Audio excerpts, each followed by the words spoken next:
Monkey.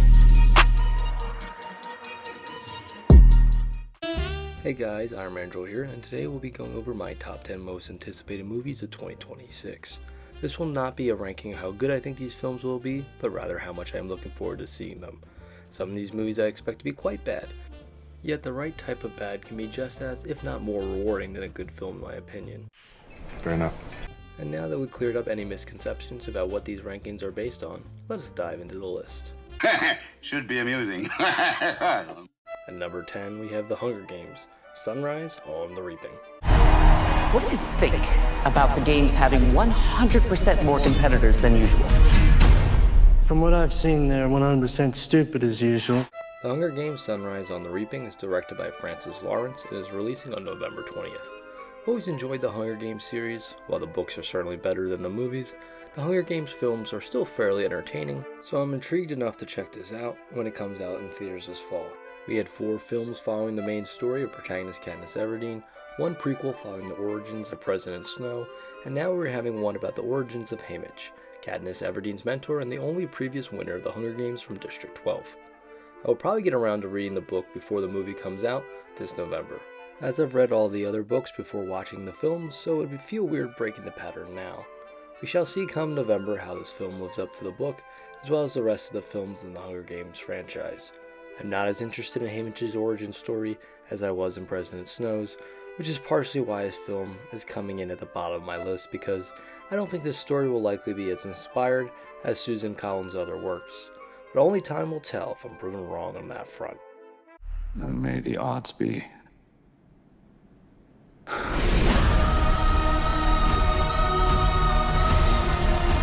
At number 9, we have Supergirl, Woman of Tomorrow. Oh, miss wherever you are, buddy. While Superman was one of my favorite films from last year, it did contain a lot of flaws and was a somewhat shaky foundation for the new DCU to stand on. Peacemaker Season 2 and Creature Commandos actively made the continuity more confusing than it already was. It was already really fucking confusing to begin with. That doesn't make sense. But now it's up to Supergirl to carry the torch forward, and I can't lie, I'm more than a little nervous about how it's going to turn out. I want this film to do well, because I would like to see the DCU do well, but if the projections for this film are accurate, it's looking like it's gonna bomb, which doesn't exactly surprise me, as the trailer left me feeling pretty whelmed. You're overwhelmed, Freeze was underwhelmed. Why isn't anyone ever just whelmed? It feels like another generic James Gunn movie, which is, funnily enough, not even being directed by him this time around, but you wouldn't be able to tell that from the trailer. But it's not all bad news though. Jason Momoa as Lobo is a popular fan cast come to life. Amelia Alcock was a great choice for Supergirl, but casting was never exactly a problem for the DCU.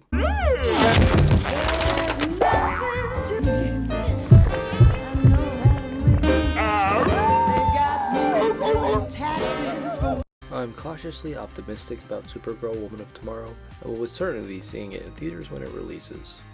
Later this month. Man, I really need to get these videos out faster. You don't say!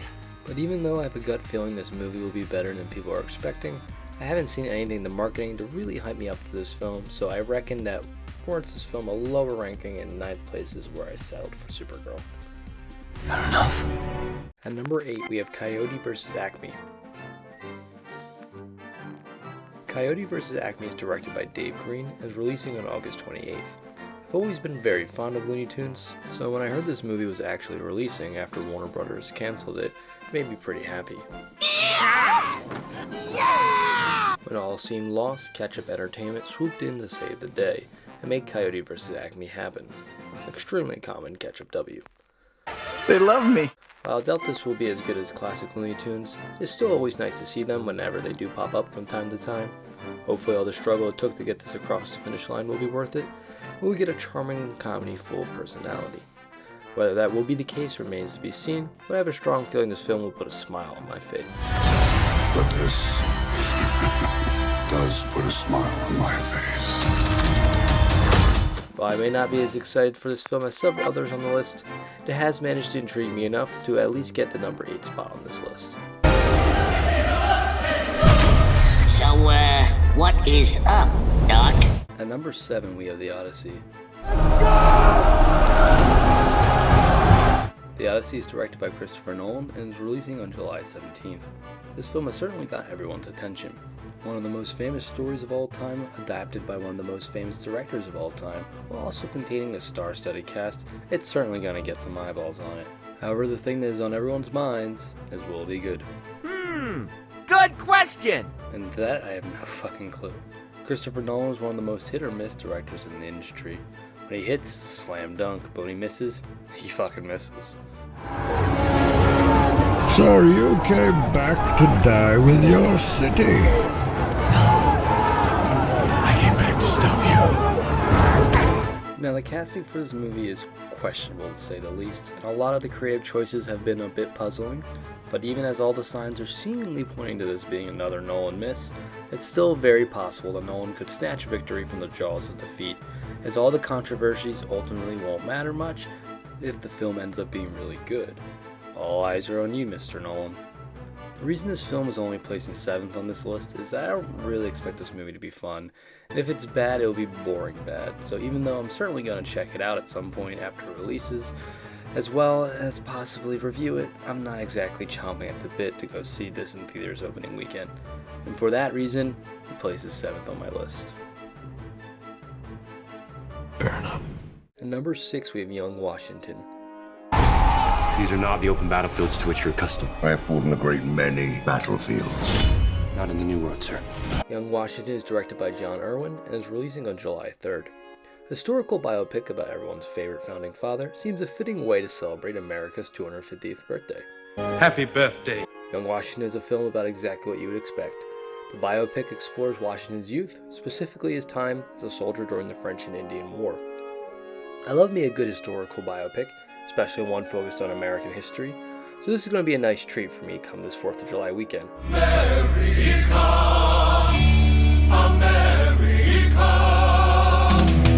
America, fuck yeah, coming again to save the motherfucking day, yeah. While I'm excited for this movie, there's always a degree of apprehension I have towards historical biopics, as I know these type of movies like to take creative liberties, and depending on what angle they go with for this story will greatly determine how I end up feeling about it as a film. So 6th place is as high as I'm willing to place it for now. At number 5, we have Dune Part 3.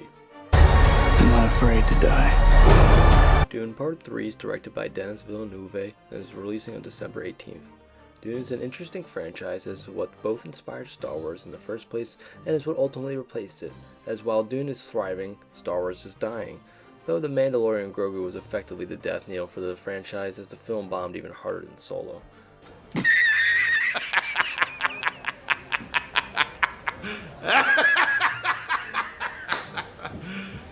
You serious? But from the ashes of the rotting corpse of the cinematic juggernaut that was Star Wars rose the Dune franchise.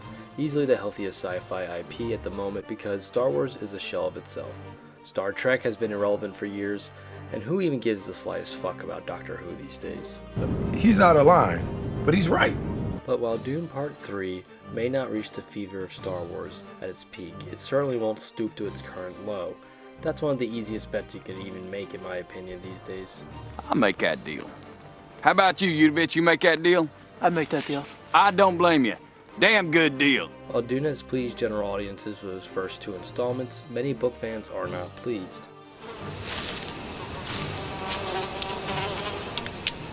That is one big pile of shit. I, however, have not yet read the books, so I will remain in my blissful ignorance and enjoy my cinematic experience with Dune Part 3 come this Christmas season. And unless I get pressured into reading the books before then, number 5 is where Dune Part 3 will most certainly stay.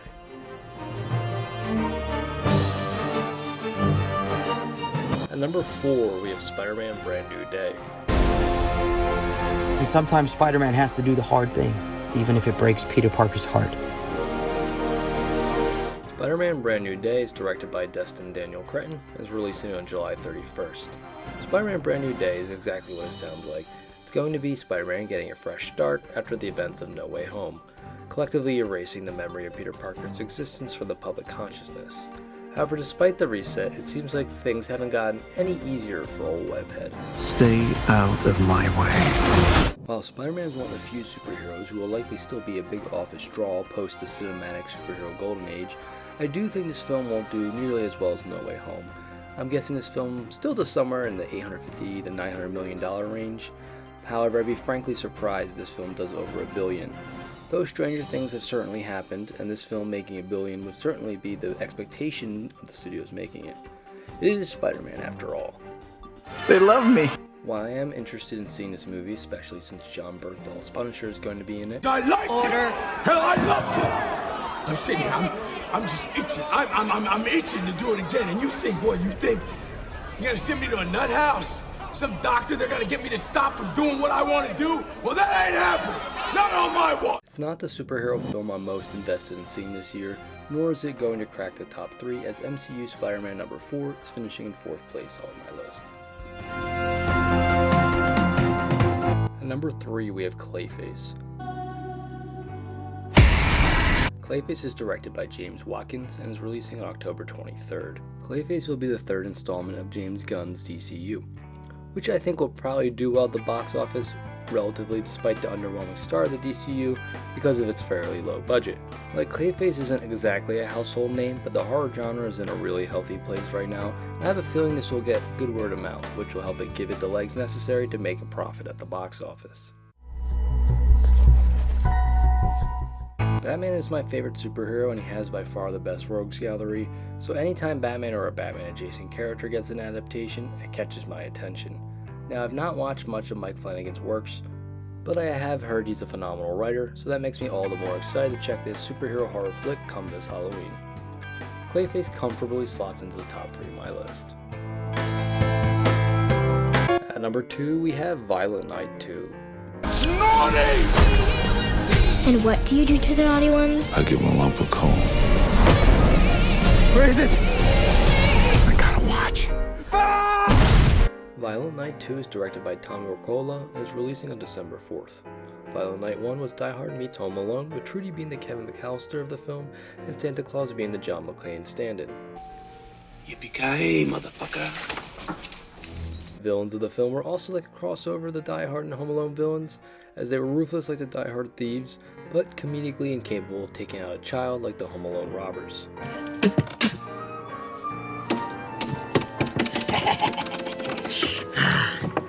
A dead kid.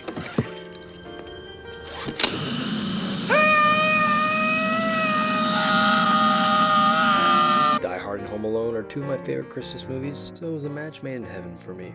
David Harbour was excellent as a gruff and disillusioned Santa Claus, who also happened to have a Viking warrior background. I was a warrior, a raider, a thief.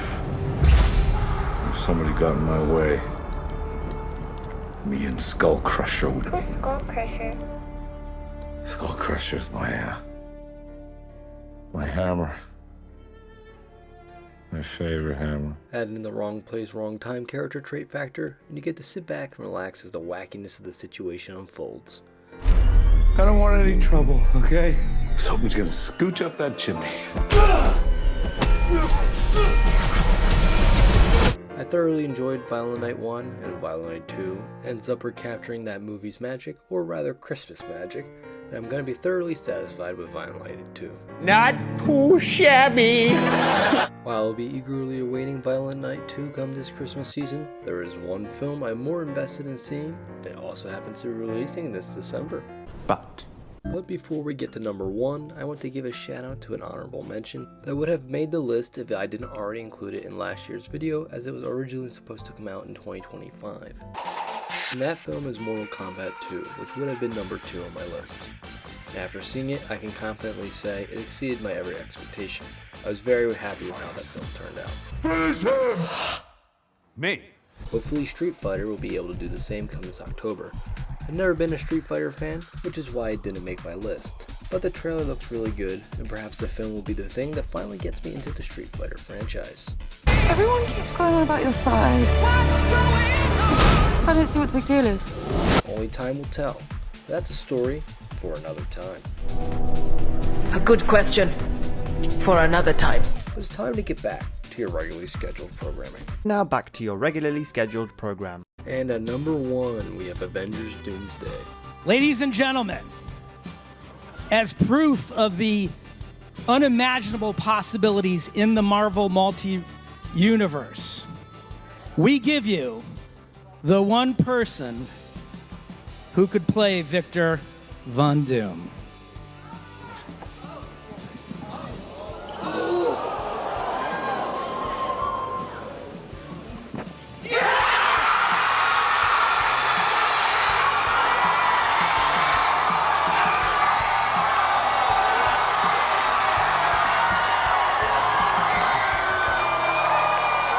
New mask. What's that? Same task. What can I tell you? I like playing complicated characters. Avengers Doomsday is directed by the Russo brothers and is releasing on December 18th. Oh boy, this film is finally coming out. It's been 7 long years of MCU sludge since the conclusion of the Infinity Saga and the last Avengers film. And boy are they desperate for a win here. They are basically putting everything on red, hoping to finish in the black. But the question is, Disney, are you feeling lucky? Ask yourself one question. Do I feel lucky? Well, do you, punk? Unlike some of my more skeptical friends, I would be shocked if this film makes less than $1 billion. In fact, I'm literally betting with said skeptical friends that it will exceed $1 billion. The fact that people are willing to bet that an Avengers film hits sub $1 billion truly goes to show how dire things are for the once mighty cinematic universe. How the mighty have fallen. My hero, Zeus, afraid. While I doubt this film will be fine art, I'm still extremely excited to go see it because I'm expecting it to be a clusterfuck of gargantuan proportions.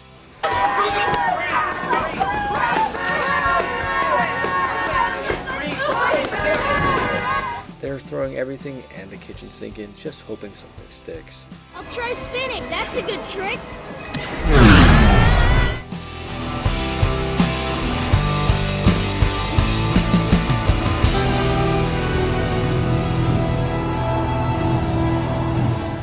This will undoubtedly be the most ambitious movie of the entire MCU, and possibly all cinema. But will it live up to the hype and the studio's massive expectations? I got a bad feeling about this. Now, this movie will almost certainly be a mess of unfathomable proportions. But I'm just hoping that it'll be a fun ride, and all the stupidity that ensues will be worth the ticket. But who knows, maybe this will be the best Marvel movie yet. Stranger things have happened.